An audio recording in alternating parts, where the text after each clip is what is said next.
fall, making their way to the ring.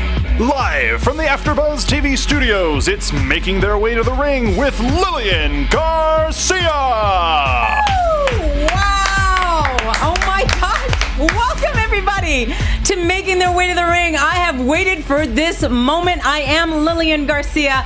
So much is going to be happening today and moving forward. I've been wanting to do my own show for so long, and here it is. Yes, you can catch us if you're listening to us on iTunes, but if you want to see us, you got to check out the studio. Definitely check us out on youtube.com/AfterBuzzTV. And from now, moving forward, definitely make sure you use the hashtag #ToTheRing. You can communicate with us. You can ask us questions for who the guest is going to be and what questions you want for the guest. And including today, we have the beautiful Brie Bella.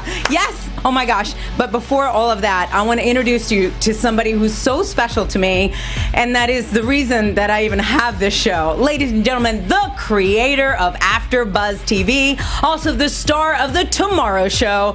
Please welcome Kevin Undergaro. Oh, Lillian. I'm so emotional right now.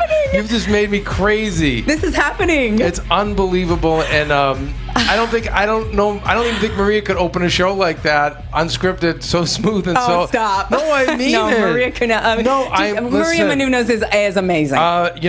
She can do everything. Yes, she can do everything. No, but she even would tell you the same thing, honestly, because she's on teleprompter every day. No, she's not on teleprompter for her show. But her radio show, the way you open it, you hit every beat. Maria just may say, "Hey, happy Tuesday," and she just freeforms and discusses. But you hit every beat as if you were reading a teleprompter, which I don't want to get too TV geek on everyone, but that is why you need to be doing this, because I don't think people realize you have a broadcast journalism background before you even did wrestling. Well, I got to tell you, you know what? WWE helped me for sure, because from day one, thank God, Kevin Dunn, I have found out 20 minutes before I went live, said, no cue cards. That's it. You cannot use a cue card. I'm like, what? So because of the no teleprompters, no cue cards, I had to learn the hard way. Don't get me wrong. It was a lot of mistakes that were on air and people didn't realize, but it made me better, for sure. Better. That's why Maria always goes so crazy. Maria Menounos, by the way. But that's why Maria goes so crazy over wrestlers and you guys, because of the fact you do they're taking bumps, but then they're performing live and they're having to improv, and they're unscripted. Absolutely. So imagine an actor being asked to do that in front of 30,000 people or more, or millions at home, and whoever's in the arena. There's no way. There's very few of our movie stars that could ever do that, even TV stars that could ever do that. It is the best training. I will say this really, what an incredible journey I had at WWE. And now, it was, sad the way that I had to leave and everything because of my dad.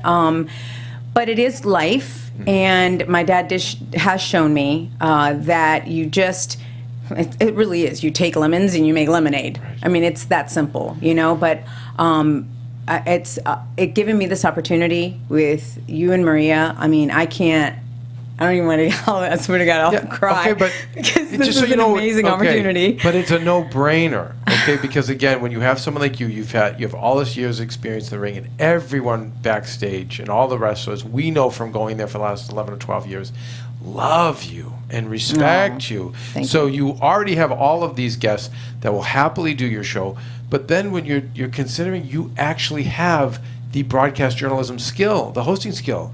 And so in the fact that no one, this is history today, no one, no female has ever led a wrestling podcast as of yet. And now, and I told you this, watch when you do it, Lil, you're going to open the doors for so many other females, which is going to be wonderful, but you're the first. And the fact that you not only were around the brand for that long, but that you really can do the job too. And I said to you, and I was kind of crazy, I'm like, you're going to be the Barbara Walters of wrestling journalists, Wow, that is such an honor to even be in the same sentence. But you know what? To me, it was a no-brainer when you called and said your dad was sick, and of course I felt awful for you and for Chris and what you guys were going through. But I said, okay, you're close by, and I think it's time to put this other skill that you've had for all these years to use. You know what's the craziest thing too is I looked back at my notes And all of a sudden, I see this whole write-up that I had back in like 2008. I think it was either 2006, 2008. And it was a write-up about this show. This is the craziest thing.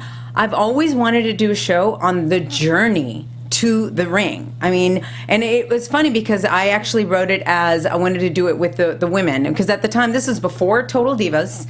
And this is before any of that. And I would be in the locker room with these amazing women. And I'm like, wow, nobody knows them.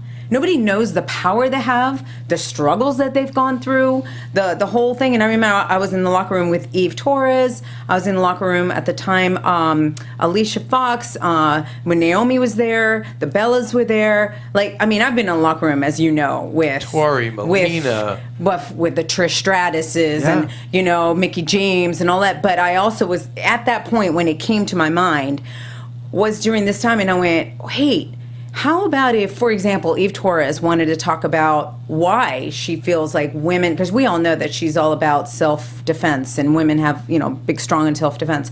Why not do a segment of that? What in her life has made her so interested in that and so feel like has something happened to her or has it, you know, that, and then the journey to the ring. What attracted you to WWE, you know, to even the business?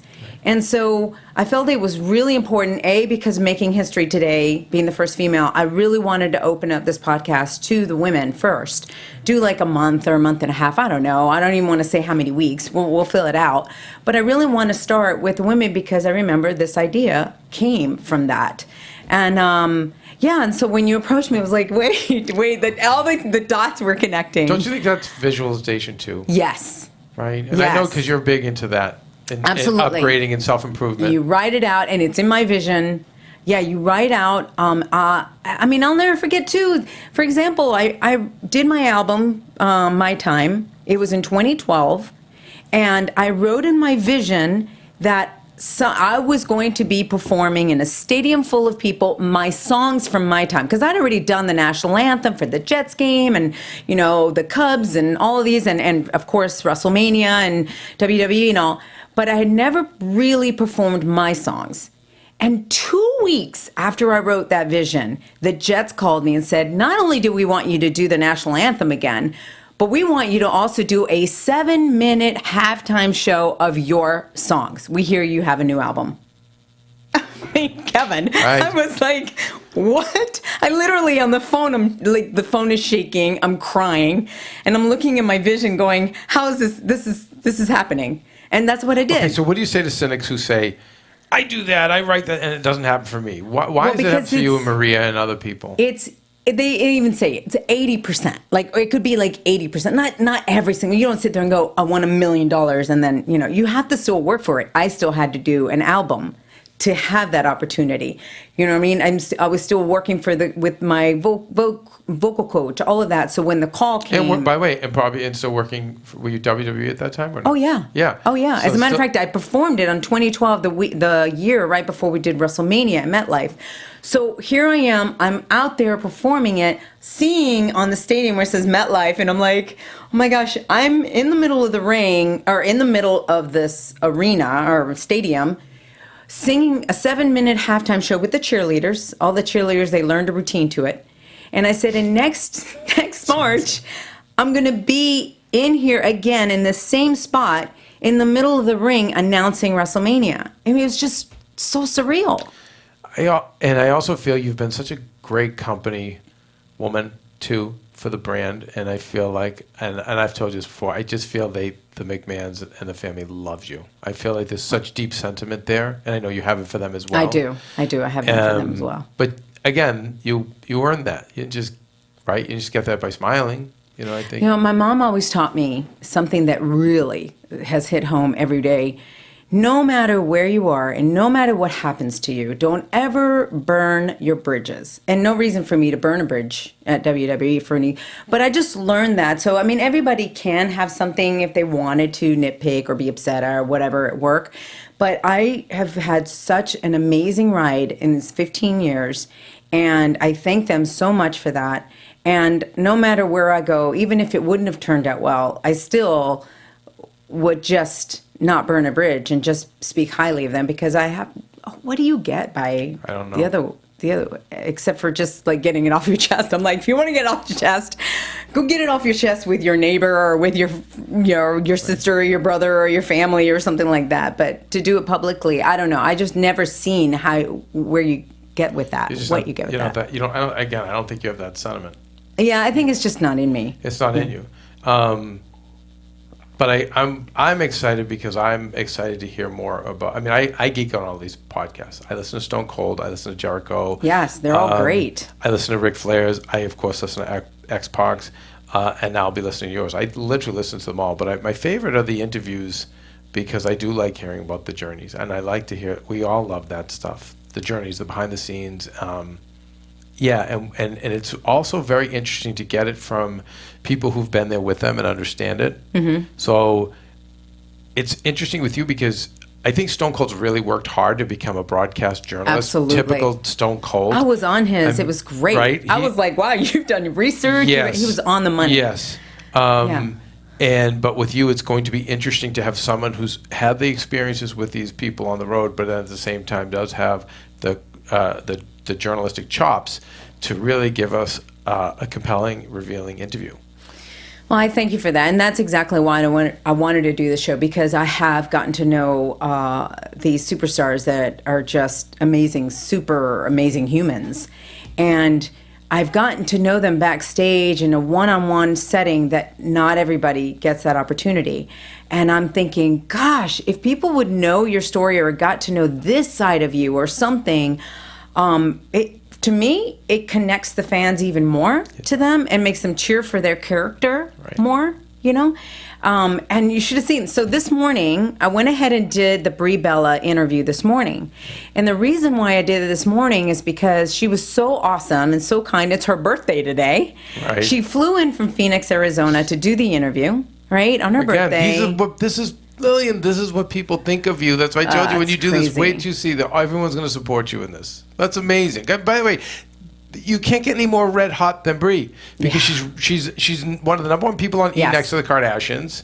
Yeah. Okay, so she, on television and then in wrestling. Right. But yet she found her way over to you. Well, you know, when I called her and I was like, Brie, so I want you to be my first on this podcast, whatever. She was like instantly, absolutely, it's such an honor. I was just so, I mean, one of the hardest things for me for some reason is to, I don't know why, I'm finding it like, But emotional? yeah, emotional to ask them to be on my podcast. And then they were like so super nice and just being like, it would be so honored. People want to help.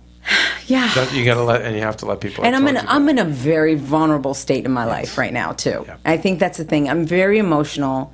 I want this to succeed so much. I mean, my dad is watching right now. Oh, I know. I love you. I know.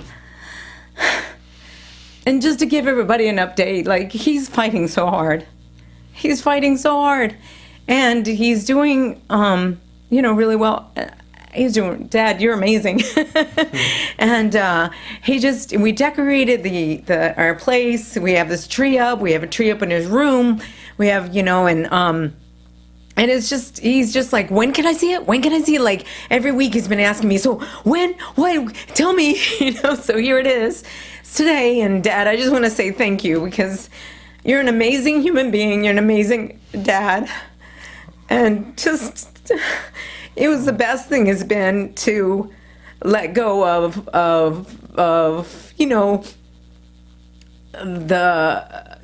WWE. It was hard. It was hard to do. Of course, it was your family. Yeah, but to have this opportunity that I've had to be with this man that's so awesome, and my mom too, them living with us and just being with them and this journey that's been so hard, but it's also very rewarding.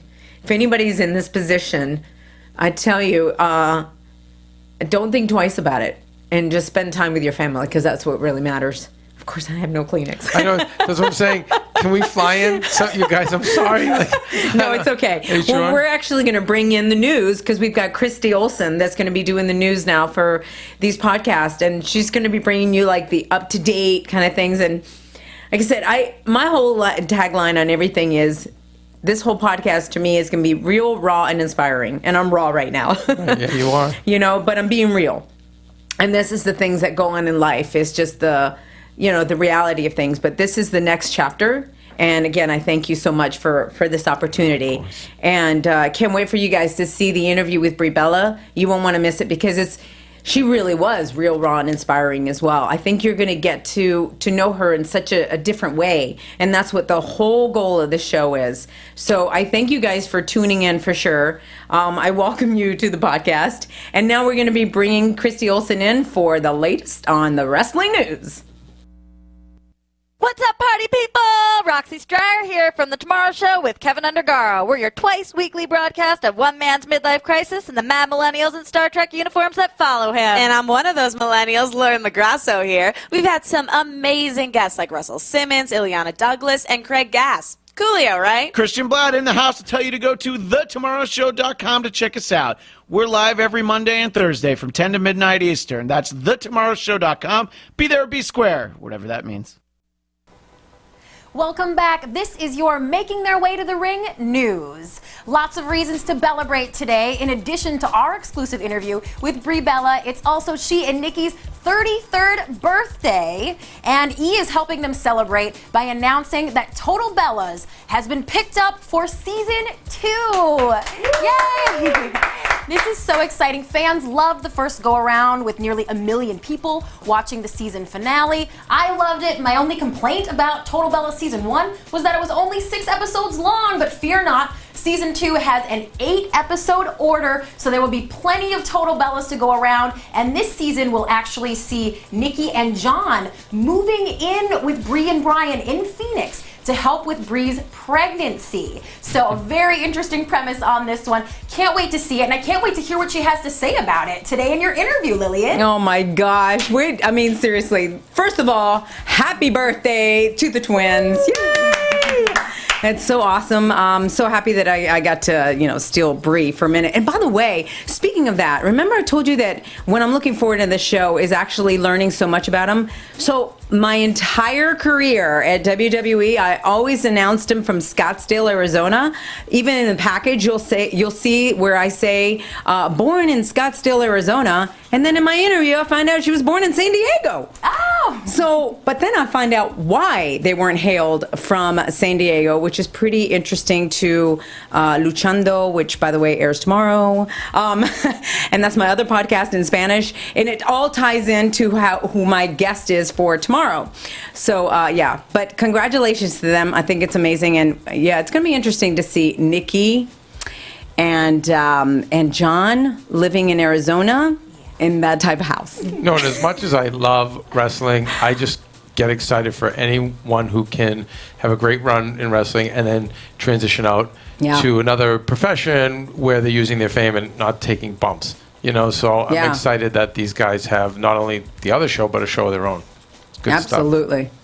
It's my favorite. And another lady making pro wrestling news headlines today is Mickie James, who returned to the WWE ring for the first time in 6 years this past weekend. It went down in an NXT women's title match against Asuka at NXT TakeOver Toronto on Saturday. Now, Mickie was defeated by Asuka, who is undefeated in her time at WWE. But Mickie is talking about maybe sticking around a little bit. She says that she would absolutely be open to being on WWE's main roster again. She thinks there's a lot of unique things that she could bring. And she has her sights set on Charlotte and that Raw Women's Championship. So I'll keep you posted as to whether this was just a one-off or she'll be back at WWE full-time. Meanwhile, Mickey's a busy girl. She also released a brand new single today on iTunes. This one is called Shooting Blanks, and it'll be the first single off of her new album. Let's not forget she's a country star as well. So big things going on for Mickie James. God, I love this. As a matter of fact, I just spoke to Mickie like a week ago, wishing her well for this match at NXT. And I'm first of all, she's just awesome. I mean, she really is. And it's funny because Brie actually brought her up in her interview today. So there's a tie-in with Brie Bella and Mickie James. I don't want to give it away, but there is something. So you guys got to stick around for that. You're teasing us so hard. I am. Hey, Lil, see this. Yeah. I ask this question a lot of people. You watching 15 years of this. How do you think Mickie and her style will do against this new golden age of female wrestling? I think it's awesome because Mickie does. I almost want to say, I don't know if I want to say she was ahead of her time, but it's one of those, Mickey has a style that will always fit. I think that's the best way to say it. It's just like having a certain jacket that it doesn't matter what season or what era, you can wear the jacket all the time. Mickey just fits all the time. And when I saw her come out to the ring, did you hear the crowd? I mean, they were just going crazy. It was great. Yeah, she still got it. And I just wish, and I asked Mickey actually last week, I asked her if she wanted to come back, and she said she loves wrestling. I would love to see it. It would be fun. It would, not that it needs a new life because it's amazing right now, the golden age, but it's fun, always fun as an old fan like myself to see that. So, and I love how Hunter uses NXT to bring back the Samoa Joes, and it's such a great way to bring old people back into the brand and kind of see what happens. Yeah, it spices up NXT for sure, and people love that. And I have reached out to Mickey about being my guest next week. So I think she's on a plane because I can't reach her right now. But yeah, I'm so proud of her and so proud for her song today, Shooting Blanks. Yeah, go check that. Yeah, we're gonna go download that. Okay, one last question, Lillian, because you know music better than anybody. You know, how has she had success with her music? This is so tough, guys. You don't understand. For some reason, it's so hard to get the fans to cross over into music. And I've tried to do the same thing, and a lot of them will follow you, but there's just something people kind of perceive you in one way, and I'm just hoping that everybody now can open up and see people to have various talents, and definitely go and support her and download the song. Don't rip it off, please. You can afford 99 cents. Come on, because people don't understand how much it costs just to get the song produced. It's crazy, the thousands and thousands of dollars just to get one song done. It also gives the artist credit. Yeah, so absolutely. Even if the amount can't be paid off or not, if it gets stolen, then we don't really know who downloaded it, and therefore she's not going to get her next album made. Exactly. So please it supports support her more than just financially. Absolutely. Yes, go Mickey, but she was not the only familiar face who made her return to the WWE ring this weekend. Goldberg also went up in a very memorable, although very short matchup against Brock Lesnar last night. If you saw this one, it was over in less than 90 seconds after a few power moves, and we now know why. So Goldberg very recently, in just the last few days, inked a deal to appear at this year's Royal Rumble, which is going down in January. So everyone's wondering why they made him look so strong, perhaps for the Royal Rumble. And also there is a lot of chatter about a WrestleMania match. Nothing's been confirmed, but we just know that everybody wants to see that. Of course. Wait, come on. If he would have gone out there and if the tables were reversed and Brock would have put him down in 90 seconds or in 3 minutes or 5 minutes, it's done. Then all of a sudden Goldberg is like, oh, he can't step up. But this definitely leads you to wanting to see that next match. And it's like, whoa, Brock now just got shook. I'm so in. Do you think that was a difficult decision for Brock, or do you think he saw the big picture? I think he sees the big picture. I've known Brock for years, and they're both awesome. And I think they just really, you've got to. It's I hate that word term, jobbing out, or it doesn't exist. It's like you have to have a story and you have to have those moments, or where do you go from there? So yeah, I think it's great. Okay, on the side note, do you think we'll be able to get Sable on making their way to the ring? That would be really cool. Right? Actually, the story. Can you imagine the story of her and her journey? And even now, she shattered barriers. Shattered, for sure. So let's definitely reach out to her, for sure. Okay. Yeah, I'd love to hear the behind-the-scenes stuff from those ladies from back in the day, because not a lot of them have had a chance to talk. But we are going to hear a lot from Ronda Rousey, as a documentary based on her life is set to be released this spring. This is so cool. This was made by a guy named Gary Stretch. He's producing. He's actually a former boxing champion, and he discovered Ronda over 6 years ago and helped train her a little bit and has been shooting footage of her since then. So that has kind of turned into this 5-year project. The documentary is called Through My Father's Eyes, and it looks like it'll be in theaters early next year. Of course, Ronda's also making her ring return December 30th for the UFC against Amanda Nunes. So I'm sure we'll see that in the documentary as well. This is exciting for Ronda. It is exciting. And did you just say she just started 6 years ago? Yeah. 2010. What? That's insane. Can you believe the career she's had in 6 years? I mean, that's amazing. I didn't realize that. So yeah, I want to definitely see this documentary. Any good stories from seeing her backstage at WWE? I know one thing.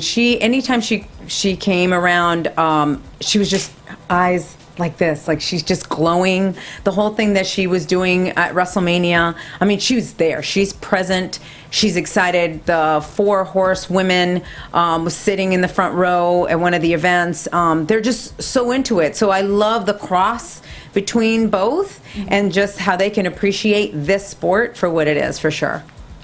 Absolutely. What do you think, Kev? You gonna go see that one? Yes. Yes. That's a heavy yes. Yes, all of it. I'm in on all of it. Royal Rumbles, the WrestleMania, Ronda Rousey, yeah. Can't get enough, for sure. Yeah, no, not of this particular lineup. No way. Absolutely, and I'll keep everybody posted as to a release date for Through My Father's Eyes. And this has been your Making Their Way to the Ring news. I'm Christy Olson, the AfterBuzz TV managing editor and chief correspondent of our Pro Wrestling News division. And now back to you, Lilian. All right. I like how you say that. So much spunk. Thank you, Christy. And thank you, Kevin. I really appreciate you once again being in the studio with me, and for this opportunity that you have given me. You and Maria Menounos, I love you guys. Well, we I love really you. do. We always Thank you. have for years. And we guys, I just feel like we're scratching the surface, because you can already tell the amount of people you know and have interacted with. I just can't even wait till we start lining up some of these people and hearing from them. Yeah, I love the fact that this show is going to give somebody an opportunity to really tell their story and give them a safe space, for that, and just so that people can see how amazing. It's not just people out there wrestling. I mean, these are superstars. For sure, and their journey is amazing. So, I'm going to bring you now. Before we do that, though, I do want to mention again, we're not doing just one podcast. We're doing two. Oh my God, we have to, yeah. Yeah. So Luchando is tomorrow at 6 p.m. at 3 p.m. Pacific time, 6 p.m. Eastern, and just so you guys know, my first guest for tomorrow is Rey Mysterio. So it's going to be awesome. Okay, and again, if you have not heard conversations with Maria or some of the outlets, Sam Roberts or the other outlets Lillian's been on, let's be clear that this other podcast is also making history because it's the first Latino wrestling podcast, they said, I've ever found or seen or whatever. So and the fact again that it's female led is incredible. So please, if you're bilingual or you have friends in the Spanish speaking community, please spread the word to our friends at the Spanish announce table. Yeah, but because it's all in Spanish. Well, this audience, we WWE is known, has been around for 50 to 100 years. They cater very heavily to it, but no one has done this in a digital space. So once again, if it wasn't enough that you were doing the first female-led wrestling podcast, you're actually doing the first Latino podcast, which is incredible. And it's so special to me too, because I'm going to actually kick off the show with having my sister co-host it with me, my sister Dahlia, and we've been through so much, like I said, with my dad and all that. It just kind of makes sense. I mean, now my dad's even more like, oh my God, you both are going to kick this off. This is great. Well, she's beautiful, and remember, she's been in front of the TV set every single Monday for how many years? You know what I mean? Like watching you, so she knows as much as you do. She knows where all the bodies are too. She comes from a completely different perspective, which I love. She is not a huge wrestling follower or fan. No, but she's a fan of yours. Absolutely. So she's seen it all. But what she's intrigued, she's already. Me and Maria, I know where all the bodies are buried. Yeah. But you know what's so cute? I've seen her, when I told her that she was going to be co-hosting with me and doing this with Rey Mysterio, immediately I saw her starting to take notes as to the questions that she has from a non-wrestling side of them. So it's really, really interesting and fresh. Yeah. So, again, thank you. And now, guys, I am going to be bringing you Brie Bella. But first, let's take a look at her amazing career. Brianna Monique Garcia Coles was born in Scottsdale, Arizona. At a young age, Brianna became a soccer enthusiast with her older twin sister, Nicole. Brianna debuted in the WWE on August 29, 2008, and spent the majority of her first run alongside her sister as Brie and Nikki, the Bella Twins. In 2011, she defeated Eve Torres for her first WWE Divas title reign, marking the first championship win for the Bellas. The world got to know Brie more in the E! Network reality show Total Divas, providing viewers with a new way to connect with the superstar on a personal level. Brie's most recent run with the WWE involved her in a fierce battle against Stephanie McMahon and a triumphant victory with Team Total Divas at the biggest WrestleMania ever in Dallas, Texas. Since leaving active competition, Brie has continued her work as a brand ambassador for the WWE, starred in the Total Divas spin-off Total Bellas, and is currently expecting her first child with husband Bryan Danielson. It's about to get real, raw, and inspiring with Brie Bella.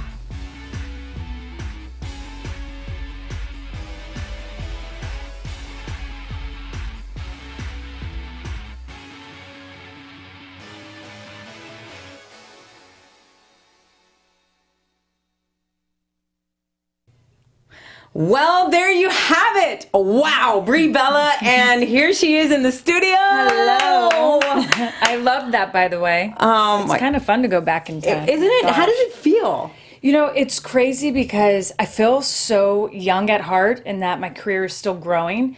But then I look and I'm like, wow, I've had one hell of a career. You know, and it makes me so grateful and blessed. And I'm just like, I wish I can get in the ring, but I can't take back bumps with a baby bump. Yes. So. Well, I guess I was going to talk about that, but we'll say it now. I mean, for all of you that don't know, and I don't know where you've been if you don't know, but you're pregnant. Yes. I'm so excited. 17 weeks. Wow. So wow. It's incredible. A little And girl. today is your birthday. Yes. That's right. So- And I love birthdays. So. I do too. I'm never ashamed of them. Everyone's always like, oh, I'm getting older. Let's hide my birthday. I'm like, what? When you grow older, you have more wisdom. I love it. You know, I'm so glad you brought that up because I turned 50, as you know, this year. Which is incredible. Thank you. Incredible. I feel like you're lying, but thanks. Everyone was just like, oh my God, you got to lie about this. You got to, then I went, why? Yeah. First of all, I've earned every year that I've had. Second of all, if I die, it's something that really hit me. If I died tomorrow, they would say, how young. Right? oh, they 100% would. So if I'm considered young dead, I'm more Yeah. than young alive. Exactly. And I'm literally in a movement for women to stop hiding about their age Gosh, and I being agree embarrassed. With you. It's so crazy. And I feel like, too, the industry we've been in, Yeah. that, so, you know, we see like 18-year-olds come into the locker room, and I'm going to be 33. Well, I am 33 today. Yeah. Which is so crazy. And I feel like, you know, you're like, oh my gosh, the young girls. But at the same time, I'm like, oh, you just see like when you're young, all the insecurities, and you see when you get older, you get set in your ways, you get this voice, you get strong, and I would never go back and take the insecurities for what I have today. Absolutely. Someone actually tweeted me on my birthday. They said, oh, happy 27th birthday. I wrote them back and I said, don't you dare take all of those amazing years between 27 and 50 where I've done a lot of growing. Don't you dare take those away. Because no offense, but I wouldn't want to be 27 again. No. I mean, the mistakes that I made, the things. Me too. 20s are your growing years. Yes. The minute I got into my 30s, I was like, whoa, this is what it's like to be a woman. Yeah, and Like, I loved wait it. till you get in your 40s, and now I'm Yeah. experiencing something completely different, which is really awesome. Yeah. Now, one of the main reasons that I wanted to do the show, as I've said, is I worked with you for 8 years. Yeah, and it's yet, incredible. I know, and yet I started looking at some, doing research and all of that, and I'm like, well, I didn't know this. I didn't know this. I didn't know this. So it's all those little nitty gritty things. So I want to go back. You were born on a farm, right? Yeah. In Scottsdale, Arizona. I was born in San Diego, but Oh, you were born in I was San Diego. raised on a farm. Oh, And gotcha. so it's actually, I was born in San Diego, and my mom was a teen pregnancy. She got pregnant at 18 with my sister and I. She wasn't married, came from a very strong Catholic family. So my mom spent her whole entire pregnancy with nuns. And she was with a bunch of other girls who got pregnant out of wedlock. And that just like started, I feel like my sister and I's experience, because, when you're with a young mother who has no idea, automatically your grandparents become your parents in a way. And then we moved to Brawley, California, which is a very small farming town outside of San Diego. And that's where all my family's at. And I actually come from a very big produce family. So you will actually see them in Albertsons and in Vaughn's and different places, but they're called Majesty. And all growing up, I was used to fresh produce, going out to the fields with my grandfather, picking lettuce. And then when we moved to Scottsdale, Arizona, I was in third grade. I grew up with horses, cows, chickens, goats. It's funny, guys. I actually thought you were from Scottsdale because the whole time introducing you at WWE, always said Scottsdale, Arizona. Yeah. Why there? Why did they have me introduce you from there and not from San Diego? Well, it's actually really funny because of Rey Mysterio, and we were debuting on SmackDown, and so with Rey Mysterio being 619 in San Diego, even though it was our birthplace, they're like, well, where were you guys raised? Because they're like, wanting to find something other than San Diego. And well, we were actually raised in Scottsdale. And we're proud to be from, Arizona. So like, well, let's do that then. So we were like, okay. And it's funny because I never really knew this until kind of venturing outside of Arizona. But I guess Scottsdale's kind of considered rich and fancy in a way. But to me, I grew up on like the outskirts of all the farmland. So how I was raised was so much, I guess, different than what they can consider people from Scottsdale. Yeah. So it was always really funny to me because people were like, oh, Scottsdale. And I was like, yeah. Yeah, because you guys don't have that kind of story. I mean, I remember even Nikki saying at one point that because you guys didn't have the money growing up and all of that, which is something that now she attaches a little bit of material things. Exactly. Right? With that. So. Right. My sister literally would go, we love thrift stores. My sister would go into thrift stores and actually pay a quarter for Chanel. Like if someone bought something from Chanel, for the little plastic bags. Oh, wow. And like hang up on her wall. And I thought that was crazy. But she was kind of drawn to those things. And I don't know if it's because, my family couldn't afford that growing up. Yeah. But my family never, the one thing I give so much to my mother. My mother never made us feel like we didn't have enough. She always made us feel like our lives were so full. And I think being raised around animals and every morning having to wake up at 5 a.m. before school because you have to feed all the farm animals. And then I had to walk to school. I think I just felt like there was so much in my life I loved, and I loved being around. I loved being outdoors. My sister and I would build forts instead of watch TV. And it made, I don't know, it was weird. I never really looked around and was like, man, I don't have this, I don't have that. All my friends got cars when they turned 16. Nicole and I didn't. And then finally my grandparents got us one to share. But like, I don't know, I never felt like I was missing out. Do you look at that life that you had like that, and now you're privileged to be able to have that if you want. Right. You can go out and buy, because you've had a lot of success, which is great. Do you feel like you miss those more simple times? Oh my gosh, 100%. I mean, it's crazy because I think Brian and I try so hard to make our lives so simple that because he was raised even with less money than I was. Yeah. And I think we both loved how we grew up, and I want that for my daughter. I don't want my daughter to, because my husband and I are successful, to all of a sudden feel us like that success is money and that she has this privileged life because of money. Because I felt privileged because I had farm animals and my family had this huge produce company that still is successful to this day. And that's where I found success in like family love, and I want her to feel that. But Brian and I, we just, because I got pregnant a couple weeks ago, got a second car, but for the last 4 years, he and I have shared a Honda Fit. Wow. And a beat up one. Wow. I mean, there's like dents and stuff. Like I literally. How does Nikki handle that? Oh, she calls it the Dolphin, which I'll never understand, but it's baby blue. So for some reason, my husband picked that. But and we don't have automatic locks. It's crazy. My sister blows her mind. She actually will rent a car sometimes when she comes and visits me because she's like, I can't just stroll around the Honda Fit. But for me, I just never look at things like that. I never judged anyone. Like, if someone was going to meet me for coffee, I never once looked at the car they pulled up in. I'm just not that person. Yeah. And I'll never forget, I was pulling into this really nice place, and I got out of the car, and there was a group of women, and they were like, oh my gosh, Brie Bella. And, they recognized me from Total Divas. And they're like, wait, you really drive a Honda Fit? They thought it was like a storyline on TV. And I'm like, no, this is my car. Yeah. And they were like blown. They thought it was a joke. And Brian and I have never, I just never got out of how I was raised. It never left me. My sister, I will say I love her to death. And she has worked so hard for everything that she has. But she was so excited the day she can go buy herself a nice purse. Yeah. And she was so excited the day that, she could kind of like support those things that she always wanted as a little girl, the nice things. Right. But that was never me. I definitely want to touch on the relationship between you and your sister Right. and some of the things at WWE that happened, because I know when you were there the first time and I know when you were there the second time and saw this. Before we go there, though, I mean, she was born, 16 minutes? Or you were born 16 minutes after her? I was born 16 minutes after her. I've seen your relationships as far as being like this, like so close. And then I've seen your relationship as, She's fighting. the boss of me. Oh, yeah, and us fighting. Bad. And she is, yes, Bossy. you just say it. Do you feel that, do you wish that you would have been born 16 minutes before, or do you feel, Well, how does that make you feel? It's crazy because I don't. It's actually nice not having to feel like I have to be the older twin, because I feel like she just feels like I'm the older twin, so therefore I make the decisions and I run us and blah, blah, blah. And I just sit back and I watch her and I'm like, whatever.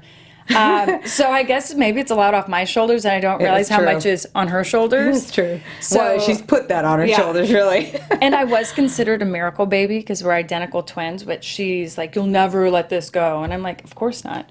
What do you mean you're a miracle baby? So, because identical twins, you share the same umbilical cord. So the minute it's cut, stops everything to the other baby. So when my mom was delivering, now my mom never had an ultrasound because insurance wouldn't cover it. So she didn't know she was having twins? No. What? Her whole pregnancy. My mom was huge. Everyone assumed she was having a boy. Just like everyone was like, oh, if you're big, you're a boy. When actually, when you have a girl, you show more. So I'm like, all the wives' tales. But my mom literally went into labor, and here comes 5-pound Nicole. And they took her back to her room. Now, this nurse is feeling my mom's stomach. She's like, something doesn't feel right. So she started listening. She's like, oh my gosh, I hear another heartbeat. And they rushed my mom back in. Now, my mom just turned 19 because her birthday is September. Jeez. Turned 19, and she was already terrified to have one. And then when she hears she has another baby, she just said she started bawling, and she was like, no! And I was stuck in my mom's ribs. And actually, when you see my mom, when she pulls up her shirt, her left ribs still stick out, because when you're pregnant, your ribs get soft. I was like, literally, my head was in there the whole pregnancy. So when they would listen for the heartbeat, Nicole and I just would stay in the same spot. So they figured my mom just was having an active baby, not thinking it was 2 heartbeats, just an active baby. But it's because I stayed in one place the whole pregnancy. So I wasn't breathing when I came out, and I was breached. And so they sent me straight to the incubator. And actually, it's really cute because, my birthday is today, so we are considered Thanksgiving babies. But I was in there for a couple days, and then they finally put my sister in the incubator with me, and she held my hand, and I started breathing on my own. Oh my God! I know, one of those. How did I never know this? I know, because we don't. Unless people ask, we really don't talk about. Beautiful. Yeah, and we were actually released Thanksgiving Day, and Wow. and then my mom, being young, she's like, "Well, let's go to Thanksgiving party." She has little infants, and then my mom said she literally cried all Thanksgiving Day because, you see 2 little baby twins, everyone wants to hold us, and then my mom's young, she doesn't know what to do, and it's family. Right. And she was just said, she's like, all Thanksgiving, she was just crying because, like, here we got out of the hospital. She doesn't know, we're so little. Right. I came out, I was almost 5 pounds. I was like 4.5. And so, we're kind of like Thanksgiving babies. That is so beautiful, and I know your mom. God, Yeah. she's so Oh, she's awesome. obsessed with you. Oh, really? Oh my gosh, she loves you. That's so nice. She loves you. Every time I see her, I'm just magnetized. I just want to run over and hug her, and we just talk forever. At WrestleMania, we talked forever. Yeah, she's amazing. She's so great.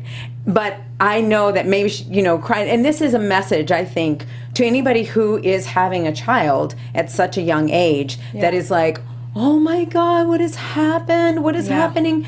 It's like, your mom now, I know, would never have had it any other way. No. She's so grateful. She loves you girls so much. Right. That I can't even imagine her not having twins, not having you guys. Yeah. And, it's crazy because people always ask, why Nicole and I are so strong. Like, they're like, is it because you guys are twin sisters and you always have each other's back? And I'm like, I think it's because I've been surrounded by strong women my whole life. Yes, you have. My mother and how she gave birth to us and the challenges at 19 she had to deal with. And, she wasn't married to my father at the time. And, wow. Yeah. I didn't know that too. My dad literally, when my mom was with the nuns during her pregnancy in San Diego, my dad was a busboy, actually at Milton's, which is still there in La Jolla. But my dad was a busser.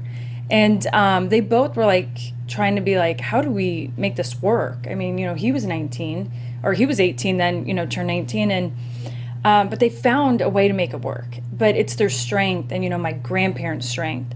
So I feel like Nicole and I got so much of that from the women we were surrounded by growing up. Yes. And you're speaking about your dad, and I know that you've brought him up on Total Divas. Yeah. It was really something that you opened up, that part of your life. Yeah. Which I thank you because, again, that's the reason that I wanted to do the show, is because I want people on here that are willing to open up. Because when you did, I think there was so many people that identified with you in that circumstance. Yeah. Of course, I've been lucky enough. I don't have that as far as, my father grew with me and everything like that. But you haven't mentioned him any time. Right. What is there anything since that happened? Yeah. Is that good? Did it open up a whole nother can of worms? In a way. I think, speaking about young parents, the one thing that you forget, especially as children, you don't know, is that your parents are growing up too. Yeah. And I think that is what was hard in our family, is that my parents were still trying to figure out their lives and still trying to figure out how to grow up. But here they have, my brother came 2 years later, and they're then trying to figure out how to raise kids. And I think, to be a father, you need strength. And my dad did have that, but he also had a lot of weaknesses, and he was battling a lot. And, my dad would be the first one to tell people, like, drugs is a very serious thing. And unfortunately, he got mixed up with that at a young age, and he battled addiction for a very long time. And it's an addiction my dad wished he never had. And I look at my father, and, granted, we don't have the best relationship. It's just sometimes we don't see eye to eye. And I will love him for bringing me into this world, but I just can't be a parent.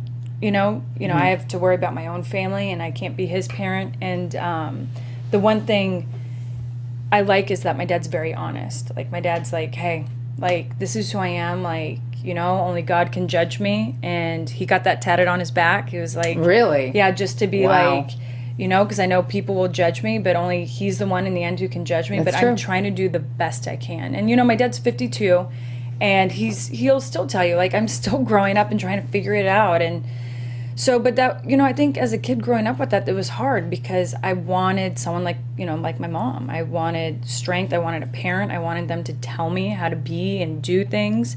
And so sometimes when you don't have that, I feel like it would cause hatred, and we'd fight a lot. And so... And I've seen, okay, so I'm going to actually talk about your spicy side because you have such a beautiful heart and a soul, and you're just so giving and loving and nurturing and all of that. And yet I have seen that little spicy Latina come out. I can be a pistol. And it's funny because I totally have that side too sometimes. I can't help it. I always tell Brian, I'm like, it's my Mexican side. I'm like, I'm Mexican Italian. What do you expect? He's like, don't use that as an excuse. My husband like, does the same thing. I'm like, Yeah. I'm Latina. He goes, I am so like over that comment. That's But so funny. where do you think you get that from? Was that growing up in school? Did something ever happen at school that just made you have to protect yourself and guard yourself? You know? You know what I feel like it is I feel like Nicole and I, growing up, like, we grew up fast. And I also feel like, I definitely had situations where I got bullied. And there was definitely situations where I had to be like, okay, right now I need to fight, to stand up for myself. And I did. I got in a lot of school fights. But it was because I didn't want to be disrespected. I knew to hold my ground. The only way I could do it right now is to fight. And I think, if I grew up in a different atmosphere, I wouldn't be so much of a pistol. But growing up, that was a lot of times my first instinct. And my dad taught me to fight. My dad was always like, kids mess with you, fight. Like, you throw the first punch and all this. And I'm like, my dad's telling me that, and I'm in, like, middle school. And sure enough, I took that. And Nicole and I, the one thing we hated, and I'll never forget, I got in a fight in high school because I saw a girl getting bullied, and I couldn't stand it. And I stood up for her because I knew she didn't have the courage. Then it ends up being I have to meet this girl in the parking lot and fight her. I'm like, oh, great, what did I get myself into? Did you win? Well, actually, the girl did get kind of scared because I don't think she really thought I would go for it. Yeah. And I was like, oh, no. Like, you call me out to the parking lot, and I come here, we're fighting. But which I pray my daughter is never like gonna be like that. My husband's probably at home like, I don't know. I think that's nothing wrong with that. I think it's probably protected you. Yeah, a lot. I think it has, and I think the hard part when we went into WWE, into other businesses, is that the minute my sister and I got disrespected, it was all of a sudden this thing when we were growing up came out in us. It was like all of a sudden like we became pistols, and it's like, okay, well, either two things: either you could stop talking behind my back, or we could meet at the trucks and we could figure it out with our fist. It was something, like to me, it was always my mentality, and I think that's why like I always get so quick and like getting angry, which I've worked on, and all that is just growing up and always feeling like I had to defend myself in those ways. Well, let's actually talk about getting into the WWE. And you said that you early on you found the love for entertainment, and that you wanted to, you got yourself into what was it? Transitioning into, you wanted to go to LA? Or like, when did it hit you that you wanted to entertain? So it's so crazy because I always have to give such short answers to this depending where I'm at. But you don't have to do that here. Yeah. But it started, it's funny because in high school, I was, I met at the time someone who I thought I was going to marry. It was the love of my life. It was my first love. And I think for anyone who has young love, it's so strong and powerful. Yeah. And, I think his name was Bear. And he was killed in a car accident our senior year. And my whole life I was with him. I was planning on following him to wherever he was going to college. He was getting looked at by art schools. He was an amazing artist. And I never saw anything different in my future. And all of a sudden I'm a senior and, it's January 19th and, he was killed. And all of a sudden, it's like, not only does your world come crashing, but I'm about to graduate. I'm supposed to figure my life out, and I can't. Right. And it took me a really long time to get over, not only him, but what happened to him. And I actually ended up moving to San Diego right when I graduated because I just didn't want to stay around Scottsdale and deal with all the memories. And so I became a Hooters girl. I was trying to put myself through Grossmont College. I started dormant at San Diego State, and my kids are partying, having fun. I'm putting on my Hooters outfit and going to work. And I was really trying to just figure out my life because I literally was so confused. Cried myself to sleep every night. I was trying to sit there and just be like, what am I supposed to do? Like, my whole life was with him. Like, what? I don't know. If you would ask me, even in high school, like, what do you want to be when you grow up? I don't know. I really didn't. I was such a wanderlust. Like, all I thought about was travel. I just thought, like, I want to see the world. I was tired of seeing it in textbooks because I was on a traveling soccer team, but, you go to the same states, and I really just never got to explore. And I always lived through, like, books and, different things. And it came, like, I think, gosh, I don't know where I was at the time. It was so long ago. There was an agency that saw my sister and I. And they were like, hey, you guys would be great for our agency. Have you ever thought being twins, you can make extra money doing like print work and commercial work? All you had to tell like an 18-year-old, actually maybe I was probably 19 at the time, extra money. Yeah. That didn't seem like hard work. I'm in. And so that's kind of how it started. And Nicole and I started doing very simple things, nothing like that would blow your mind. And I was kind of like enjoying that. I thought it was fun. And then I met all my close girlfriends at Hooters. It's crazy. We're all still close today. There's about 10 of great. us. Yeah. So I met them at 18, and we always laugh because they're always like, you always tell everyone we work at Hooters. I'm like, why are you guys ashamed? Who cares? Exactly. A job is great. Yeah. Met each other, but all of a sudden, Nicole and I started getting a lot more work. And then our agency was like, have you guys ever thought about going to LA? Because you guys are driving there all the time.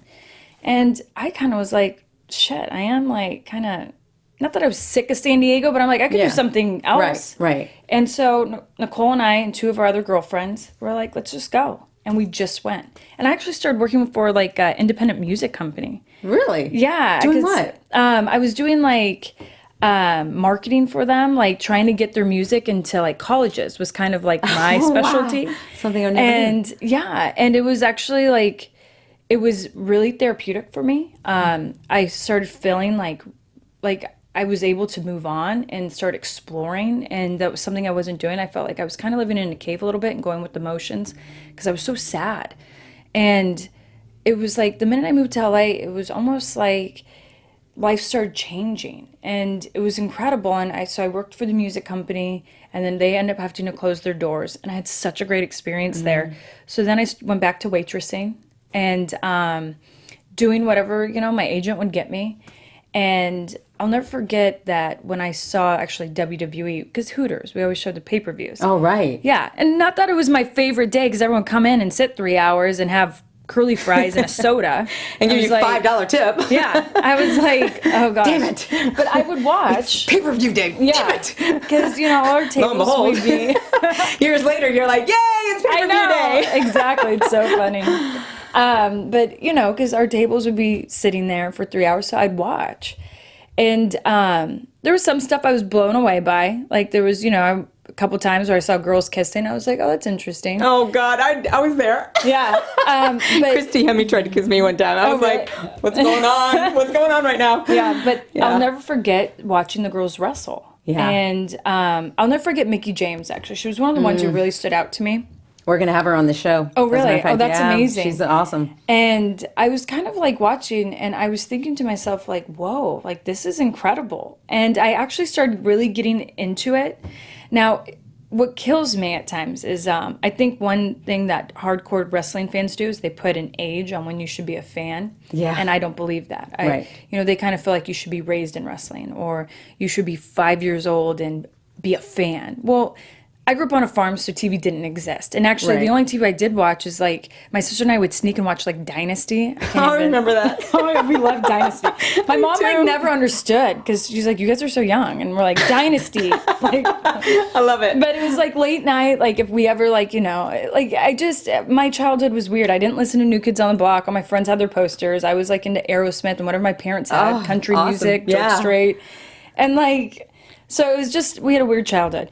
But I also like became hooked, and I was like really into this. And I'll never forget, I told my sister, we were in LA at this time now, and I was like, you know, I feel like WWE, like what the girls are doing, because we were soccer players, we played on a competitive league. Yeah. I'm like, I feel like what they're doing is kind of like what you and I, a mix of what you and I like athletics, aggression. I think I loved that the most. I was like, damn, they're so aggressive. I love it.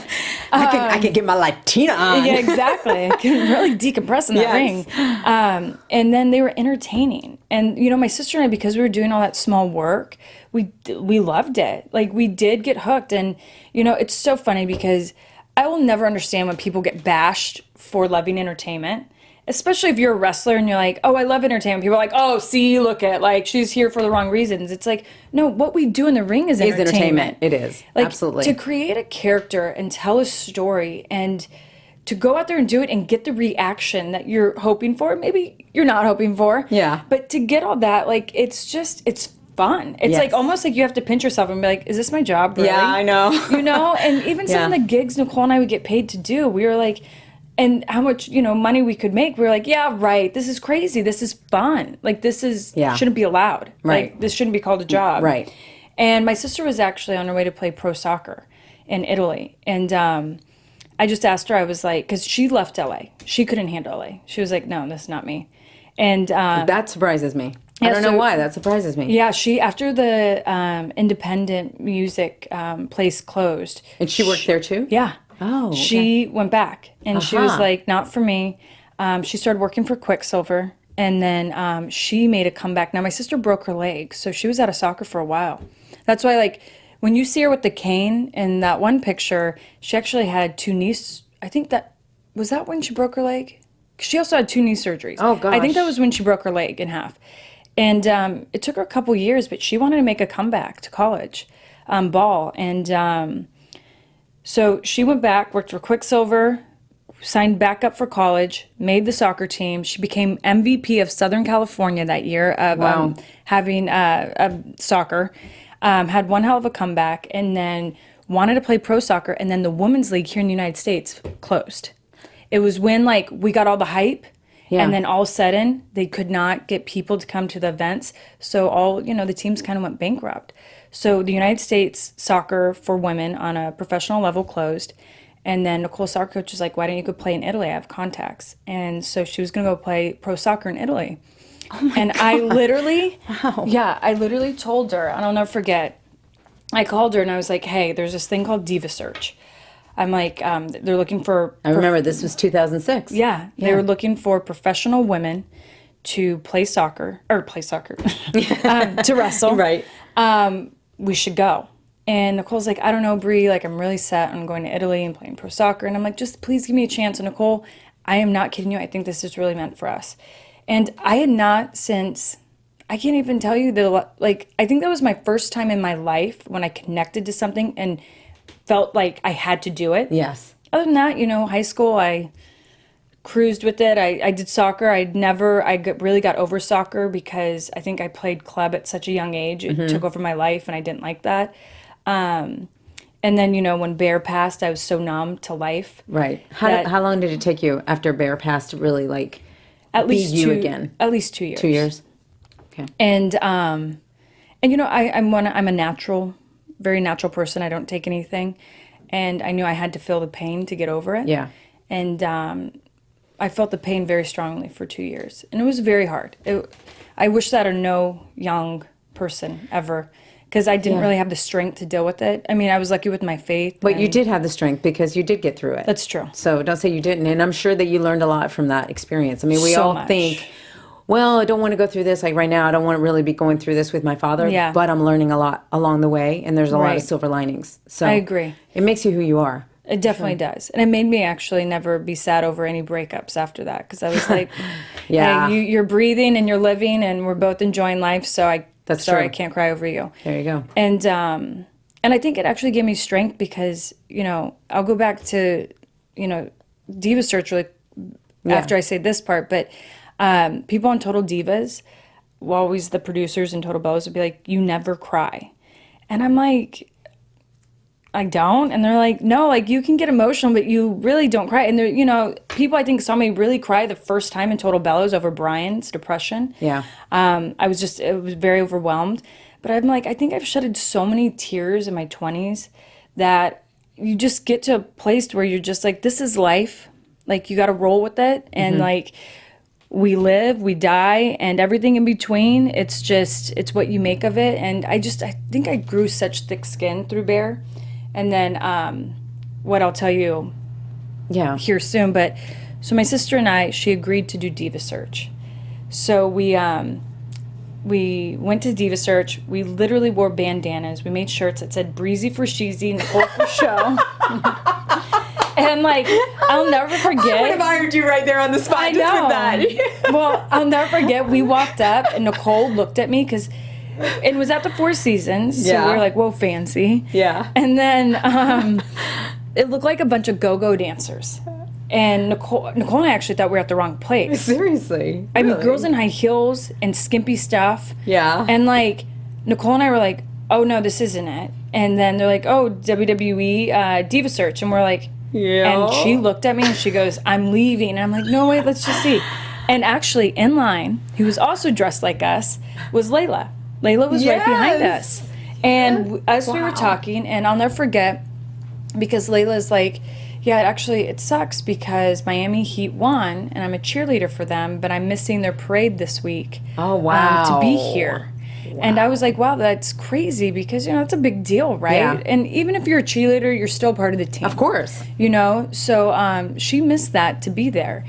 And as we were talking, and we actually were very nervous because we were like, we looked at ourselves and we looked at everyone else and we're like, oh, yeah, this is not going to happen. And honestly, we weren't what they wanted. Like, yeah, I mean, that just really it blows my mind. First of all, Layla ends up winning it. Which is, because I would check on it, Yeah. And when I saw that Layla won, and we didn't exchange numbers. Oh, wow. So, okay. But you remembered her. Yeah, because I wasn't at Diva Search. I think I was at Diva Search one day, and I didn't make it. Wow. And, or maybe 2 days. Yeah, maybe 2 days, but no. And I was very happy she won because us three just sitting there looking at ourselves, being like, oh yeah, we're totally not like what they want. And I was so proud of her. And I knew what she gave up and like how she really wanted it. Exactly. So it made me happy. But now you're back home and and so how does it go from not being picked and then Nikki's maybe on her way to Italy to all of a sudden you're in the WWE? Well, so what we did is like, and I understand they had to have some weird questions, but there was a couple I wasn't too comfortable with, and I was like, part of me almost thought like, you know what, because they talked about my breasts. I didn't have big ones. They asked you about that? Yeah, they asked if I would allow them to pay for me to have a boob job. Oh my god! And I like literally stood on stage and I was like looking around and I'm like, what? And they were like, well, you guys don't have breasts. Like, would you be? And I'm like, I'm so confused what's going on right now. Yeah. But, and they're making It's funny TV. because I don't feel like that question would ever come up now. Oh, absolutely I think even the not. company has grown from that. 100% point, they for have. sure. But I was kind of like, oh my gosh, I don't know. I don't think this is about wrestling at all.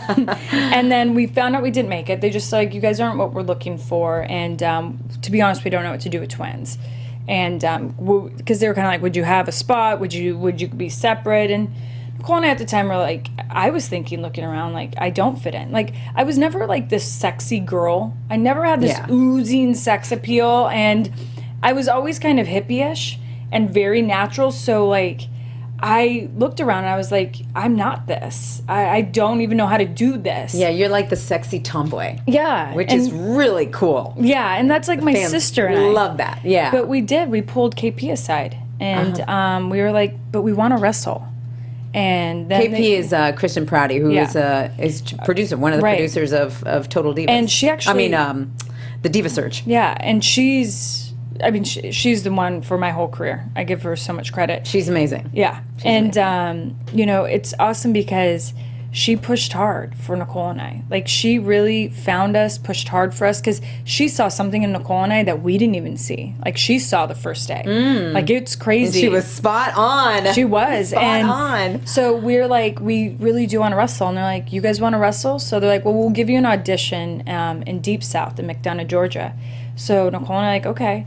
So, we went home and they came in contact with us. And we flew to McDonough, Georgia. We got in the ring. We were there for about a week. And they thought Nicole and I were crazy. Because we walked in and instantly everyone's like, models. And I'm like, gosh, no. Yeah. But thank you. But, and you have to be tough with us, right? But Nicole and I wanted to do everything. I'm like, you guys don't even know how to wrestle. And they're like, yeah, but can we try this and that? And I'll never forget Bill DeMont's like, what the heck? Like, you guys crazy? And we're like, yeah. And at this point, Nick has already said no to Italy, right? Yeah, well, it was still on the back burner. Oh, okay. And then after that week is when she said no. So after that week, her and I were like, yeah, this is what we want. So we asked them, and they're like, well, we can give you a developmental deal and just, let us know when you guys can move here. So we went back. We talked to our family. Everyone thought we were crazy. And my grandfather, who was just like my dad, he was my world, he was like, no, absolutely not. You're supposed to get married. You're supposed to have a family. You're not supposed to go out there and get your faces beat up and be in that world where you're getting thrown around. And we were like, but Pop, we want to do this. But we really respected my grandfather. And he was the core of our family. And so we didn't. So we told them, can we have time to think? Yeah. And unfortunately, my grandfather passed shortly after that. And it was really like, it was out of nowhere. Yeah. Oh, wow. And so Nicole and I had to deal with that because it was like losing our dad. And so there you go. I mean, and I'm sure that probably brought a lot of pain from what you experienced with Bear. Oh, 100%. Because there's another person you love that's gone. Yeah, and someone that meant so much to me, and that, Bear was that person, and my grandfather was always the person where I would call for advice. Yeah. Or I'd just get, and they would tell me something that literally would move me, and I'd be like, wow, I wish I could think like that. Yeah. And to this day, I'm always, and I believe in the other side, and that my grandfather smiles down on me from heaven. I know Bear's always right there with me, so I do talk to my grandfather all the time. But I still to this day wish I can call him for advice. Yeah, because he always gave me the best. Our whole family he did, And when he passed, Nicole and I kind of were like, what do you think with wrestling? And it was hard for us to go back and forth. But then our family became very supportive, and Nicole and I, like, okay, let's do this. So we called them and we're like, can we still come?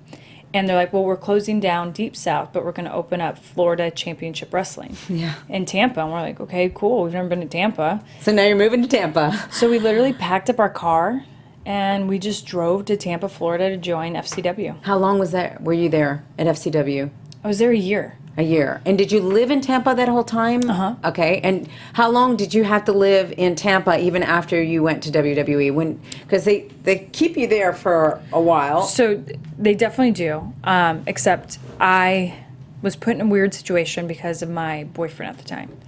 And our relationship went from good to very bad. Because he was in LA. Yes. And so I told him I really want to wrestle. And he was like, no. And then I'm like, I'm going to move to Tampa, Florida. And he's like, so are we done? And I'm like, no, we can make it work. And it was the end. It was the start of the end to our relationship. And, you know, it wasn't only the distance, but I think he saw where where I started this real love and passion. Yeah. And what became number one. It wasn't him anymore. It was wrestling. Yeah. And it was really hard on me, but after a year being there, and when I debuted on television, he gave me an ultimatum. And, you know, at the time, I was in love. And I thought maybe this guy could be the one. So when I got that, I went to, you know, Johnny, and I was like, I don't know what to do. I'm in this situation. And he let me go back home to Richie. Johnny did? Yeah. Okay. And so I got a lot of heat from a lot of people, and I was willing to take that. And how long were you gone? That was because I debuted. I just went back to LA. And so I moved back, and then I would come back. Oh, I see what you're saying. Because I was on the road. You moved, and then you could travel back and forth. Yeah, once I got on the road and I debuted on SmackDown. Yes. But my sister stayed and Wow. How long continued to did she train stay? in Florida. I think she stayed like 2 or 3 more years. Wow. Oh, yeah, she stayed a long time. Wow, okay. And it just, if I could go back in time and change things, I would change what happened. It should have been a relationship ended, and I moved into this new life. Unfortunately, I didn't, but it did. You know, I can't always change the past because it's made me who I am today. Exactly. But that was literally the start of my heat in the company. And by the way, if you guys don't know, when you have heat, that's not a good thing. No. It's actually, where a lot of pressure has been put on, a lot of the eyes, a lot of judgment, it's tough, especially in this business. I mean, you know, a lot of the guys get heat, but the women, they get heat a lot too for littlest things. Oh, they do. And my heat, unfortunately, my sister and I, our heat grew so big. But you overcame it. I did. And like, you know, because this is where I'm lucky to have a sister and a sister to work with, because there was definitely times at work where I would deal with situations and I'm like, what? I'm so confused. And they would make me really upset. I'd go back to my hotel room. I'd cry. I would sit there and pray and be like, am I making a mistake? Like, am I doing something wrong? Should I go? Like, I just was confused. Like, I didn't understand why I kept running into situations of hate. And, you know, my sister would pick me up. And then the times that she would have the really bad day, I would pick her up. You know, and I'm so grateful for that, because I don't know how short my career would have been then. But, you know, I just realized, like, I came from a soccer background. Mm-hmm. So how hard you work is the things you get. So I had girls come on my soccer team. I was there 5 years. Someone would come and be better than me, so they might, you know, get a little more than me. But, hey, that's sports. Like, that's how it is. And I actually was grateful they were on my team because we were even better. And that was what was built in with me, is determination, hard work pays off. But unfortunately, I didn't realize in entertainment that doesn't exist. Mm-hmm. Hard work, okay, great. Yeah. Awesome. Yeah. You know, determination, good job, kid. Like, honor, respect, sure. And it's like, but at the end of the day, that doesn't book you, that doesn't put you in the stories. Right. And I woke up to that world in WWE, and I was kind of like, whoa, like, okay. So Nicole and I think we went in with athlete mentalities, and we should have went in with a different mentality. Now, the one thing we were so respectful. Like when I went into that locker room for the first time, I knew who paved the road for me, and I knew I knew where I was at in line. Like I did not think once I debuted I should be first in line. Right. And it was actually really hard to me when they told me I was debuting and I was going to beat Victoria, because I'm like, oh my gosh, a veteran and I'm brand new. I'm still green, and I have to beat Victoria. But thank God for Victoria, because what an amazing person she is, Right. as far as Well, just she's a giving soul. Yeah, that's where I was so grateful, because I was scared to work her, and then she couldn't have helped me more through that storyline. Like she could have either made me look like an idiot or made me look like I belong there, and she made me look like I belong there. And she helped me so much grow, her and Fit Finley. I'll never forget. And sometimes I'm like, are you guys giving me too much? And she's like, no, you debuted, you need to look good. And we need to get the story to be good. And I'm like, and Victoria knew she was going to be the one to discover the twins, because Nicole and I kept going underneath the ring. And I was just like the twin magic. Yes. Yeah. But I don't think, and I'm sure I've told Victoria this, but I don't know. But Victoria set my tone for my career. And I think if people look at my career, they're like, Brie's very giving. I mean, some people can say I'm a rejoice jobber because I don't win a lot, but I always put people over. But Victoria did that to me. So I was like, you know what? I'm always going to give to, because I don't think she really understood. Like she set my whole career and in the ring. Well, you get to tell her that right here. Yeah. Because I'm gonna tell her to watch this for sure. Oh. And we are gonna definitely have her on, because that's somebody that I worked with for Yeah. a long time and love her. I mean, she's a really amazing soul. Amazing soul. And so talented as well. So No, she really it's is. great that you're recognizing the people that helped you, Right. for sure. Wow, I mean, I could just keep on and on and on. This is great. I know, I talk so much. The No, bells no, can no. talk. This is great. This is great. And I just want to, because I'm definitely going to have you back. Yeah. Because we're running out of time, which Yeah. I hate. But I want to know so much more, because I'm already, like I said, I'm learning so much about you. But when you did touch on one thing that I want to go to, and that is that you kind of leaned on your sister when you were down, and she leaned on you. Now you have your husband. It's so funny because I, always introduced him as Daniel Bryan. So I don't know how to call him Brian. He's used to both. Daniel. Yeah. But he's injured. Your sister's injured. Same times. How did you handle that? It was so tough. It actually, because I think it's your family, you always wish that they can be in your position. And, what was hard is that both of them got the news that their careers were over. I mean, my husband was definitely over. They found a lesion on his brain. And I know for a long time we were out backstage, we asking you, and we were going back and forth as far as, well, maybe he can come back, maybe we don't know yet. Right. What a roller coaster! It's such a roller coaster. And he's had many concussions, and WWE has his best interest in mind, and they want to protect him and take care of him, and that's why they made that decision, which I agreed with. My husband still to this day will say I should be in the ring. Yeah. But they care about him, because WWE, I will say, they don't care about Bryan's next years, they do care about his next 20. And so they want to make sure he has a healthy life. But then when my sister got the news that she wouldn't be able to get in the ring, and I'm dealing with both of them, I was just like, I was crushed. I'm like, gosh, I would do anything in the world to change this. And I just... What I want to know can't. is, knowing that they were injured, how did you feel knowing that you were going to go in and have a match? I mean, does it make you feel like, oh my God, I got to be extra careful? It could happen to me. Do you have that kind of mentality? That never did. I think what happened more is it took the joy a little bit out of me going in there, because I knew both of them would do anything to be in my position. So I almost felt like I had guilt, like every time going to that ring. And it killed me too. And I think, people saw it on Total Bellas, and you saw it on the first episode of Total Divas this past week. It was hard for me to have a happy retirement, because my husband was suffering so bad of losing his dreams and working so hard for something that he thought was going to be the rest of his life. And then, my sister, they told her she could probably get back in the ring, but she would have to go back for a little time, and she could only do this, and there's so many things. And all I wanted to do was switch them places. And I tried so hard going into my retirement with a smile on my face, but all I wanted to do was protect my husband and care for them. And I'm like, how do I go home and be like, and this, and then they're going to do this for me and that. So I just, it was probably actually, besides going through any type of death, it was one of the hardest times in my life. What did you learn from it? The one thing I learned is that it's crazy because, I know people sometimes don't understand, but you just have to go through it. You have to roll with the punches. Like when whoever came up with that saying, I think is genius, because I think it's so hard for us not to. And I realized, like, Brie, be like your grandmother, by your mother, like get that strength and be a woman and strong and go out there and do it. And I just learned that life isn't easy. It never will be easy.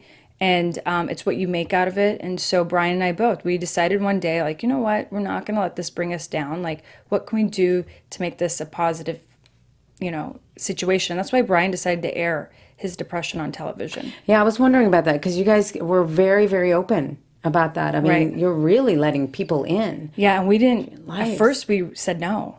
And then he and I realized that's us reaching out and letting people connect and realize they're not alone. Because I live with a husband who's, deals with depression. Yeah. And he's doing so much better now. But there's days where I know, okay, it's not me, because sometimes it's hard to Yeah. not think it's you. Right. And that he's going to get over it. And then tomorrow he'll be fine. And so, and he has to deal with me being a pistol. So we understand each other's flaws. I always tell my husband, I'm like, you'd be bored without that. Yeah, exactly. He's I like, always yeah, tell you're Brian right. that. And we wanted people to just know they're not alone, and that Yeah. someone like Daniel Bryan has depression, and someone like Brie Bella, yes, at times doesn't know how she's going to put a happy face on and go out there. And she sometimes doesn't even know when she looks in a relationship, like, did I make a mistake? Am I doing, did I marry the wrong person because I'm so in love, and am I blind to something? And we wanted people to kind of see that, because I feel like so many people hide those type of situations Yeah. because they're too embarrassed to speak about them, and they shouldn't be. That's They how you're shouldn't going be. to heal. Absolutely. Again, it's exactly why we're doing the show, because Yeah. I want to show people that the vulnerabilities, really, that it's not successes overnight, it's not everything's hunky-dory all the time, Right. And it is a way to give back, because ultimately in this life we have to help each other. Yeah. And it is through our own stories that we do help each other get through. Somebody who's just, for example, lost a loved one now can relate to you when you Right. lost yours. So I want to thank you so much for sharing your stories. I want thank you you. to talk real quick about what you've got going on besides you being pregnant. I know, right? How's the pregnancy going? It's actually going great. My first trimester was really hard. Yeah. I was shocked just how exhausted you are constantly. And I'm like, I've wrestled all around the world the last decade. Like, how is this so much more exhausting? But you're creating life. Yeah, And I deal with amazing. a lot of migraines here and there. They're kind of going away. Okay. But I don't get morning sickness. Migraines have kind of been my deal. But I think it's because I'm having a little girl, and it's all the hormones. Yeah. When is she due? April 30th. So very no cool. WrestleMania for me this year. No WrestleMania, that's right. I can't go watch. So But did you say that you wanted to come back and do SummerSlam? I would love it. Yeah. I don't know if I can. So you're not going to be retired then? No, I definitely have to make a comeback. Now, I would never go on the road because my child's number one. Yeah. I would love to come back for a match. That would be I would love so it. special. Especially if I can do it with my sister and just, Yeah. have another match with her, because we didn't get that. My retirement, for me, I always visualized my husband being by my side and being in the ring with my sister. And I didn't get either of that. Yeah. So I would love something like that. Now we'll see how I can get myself in shape after. Very cool. You'll be like this. You'll be back in Yeah. shape like that. But you've got a line. Yeah. Is it coming out, or is it? So been it's coming out. It's Okay. actually, so Called? Nicole and I have been working, Birdie Bee. Birdie Bee. We've been working on this almost 2 years. Things don't happen overnight. That's what They people don't realize. Especially when you make a brand from scratch. Yes. Because I'm a hippie, and bless all these people in this world working with me, because I know, like, people look at me and they're like, oh gosh, what is she going to say now? Because I am about the environment. I'm about animals. They're my first priority. I want to be their voice, because I know they don't have a voice.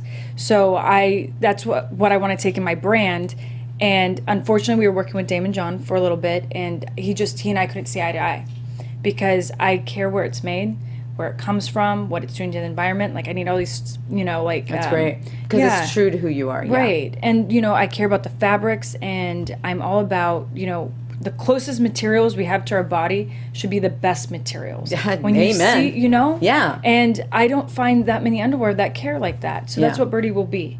You know, it's about... What's the name? What does it mean? Like, So how it's did you- panties with a purpose. So it's going to be undergarments. Okay. But we're also going to have other type of... Yeah. Evolve. Yes. But undergarments is our main thing. And Nicole and I want healthy fabrics because we do believe, like, whatever you put closest to your body should be 100% organic, you know. And how did you come up with a name? Does it represent something? You know, the birds and the bees. So we also... Birdie Bee, so- got it. Yeah, Okay, Birdie takes Bee... me a minute, I'm blonde. Yeah. No, but because Birdie Bee is also going to have a community where we're slowly putting everything together, but it's going to teach women about feminine care and feminine health. Because there was so much... Nicole and I, since we've been putting this brand together, there was so much I had no idea about. And I'm like, I'm a woman. And it's... How did I not know this? So we want women to be educated because we feel like nowadays our health sometimes comes last. Like sometimes It's people so true. don't put it first. Yeah, to take the time out nowadays just to get a checkup sometimes it's like, oh, I need a checkup maybe next month. And it's Right. like, dude, if you don't function, Right. nothing functions. But people will get their hair and their nails done and won't miss that appointment. So. Except for lately, I have, like, seriously, with I don't everything get my going- nails yeah, done, me so- neither. I garden. I'm like, I can't. It's done. So to find Birdie Bee, where does somebody go? So you can go to it's IG. We really update people, and that is Birdie Bee brand. And then we also have a website, birdiebee.com. And we're actually right now we're changing everything. We're going to be coming out with our new logo soon. Oh, cool. So we've been working with an amazing team, Spiritual Gangsters, someone we've kind of. We've been lucky enough to kind of partner up with their creative team, and we have a couple other great people we're working with. But we're in the midst right now, which has been fun to sit in those meetings. Yeah. But we're really changing everything. So I think here soon, I think at the first of the year, we'll really be able to launch. I'm going to keep my fingers crossed for Thank that you. one. That's great. I'm praying if we meet the deadlines. who Yeah. knows? And what about you? Like, what's your social media, So handles, all of that, so we know what's going on? Yeah, the Brie Bella is my IG, and then Nicole and I, we share Twitter called Bella Twins. She's very much more active on it than I am. It's hard enough for me to run Instagram. Yeah, But I get it. Instagram, you definitely see my passions on there. So Do you guys have Facebook? We do. We have it's our WWE Facebooks. Oh, got it. Yeah. So And I'm guessing- Snapchat? Do you use Snapchat? No, I know. I do it every now and then. It's like, I can't. it's enough. Enough There's with too all much. these things. It's too much. My sister does Snap all the time. Like, I'll be sitting in the car, she's like, Snap. And I'm like, oh, jeez.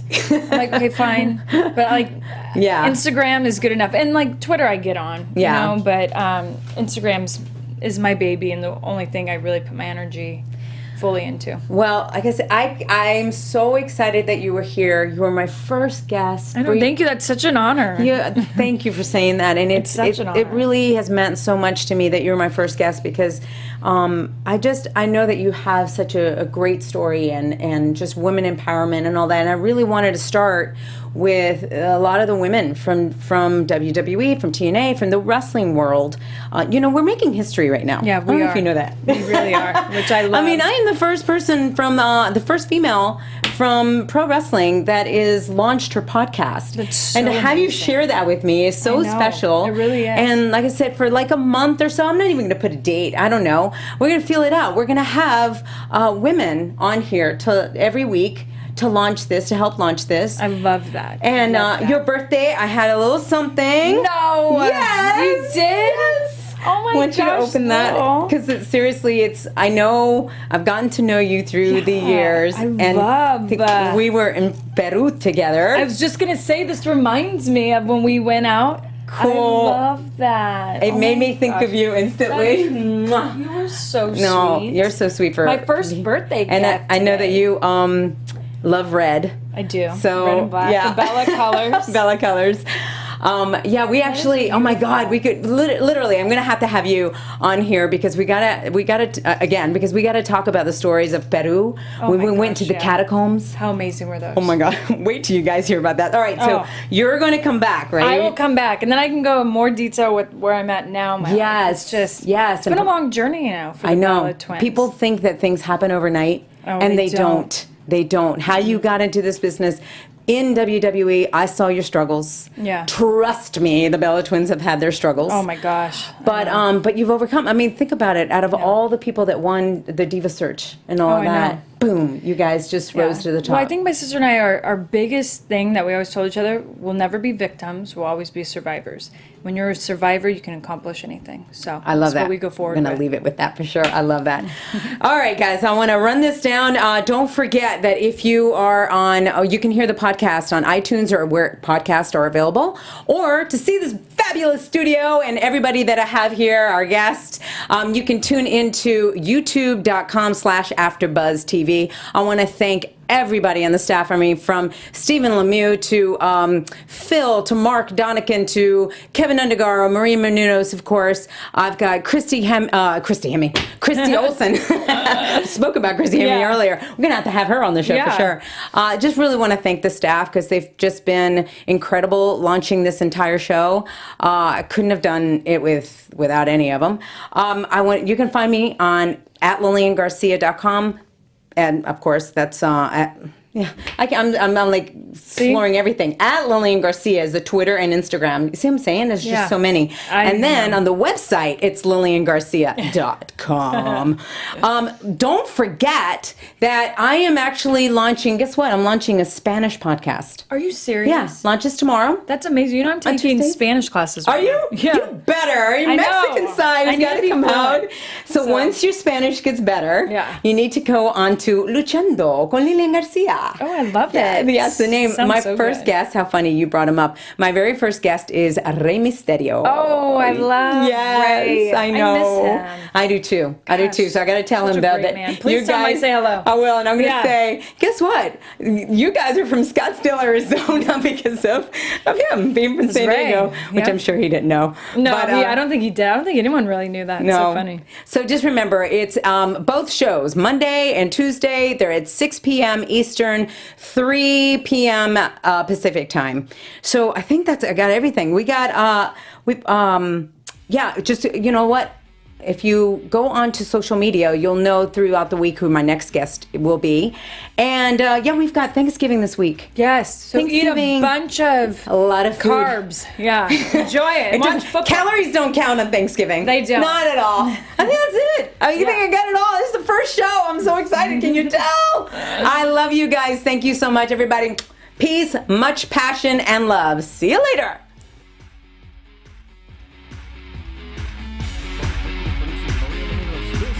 Kevin Undergaro, Lilian Garcia, Mark Donica, Associate Producer James Frank, AfterBuzz Wrestling News Correspondent Christy Olsen, and the entire Making Their Way to the Ring staff. We would like to thank you for tuning in. Like us on Facebook, rate and comment on iTunes and YouTube. Follow Lilian on Twitter and Instagram @Lilian Garcia. This has been a presentation of the AfterBuzz TV Network. Buzz you later.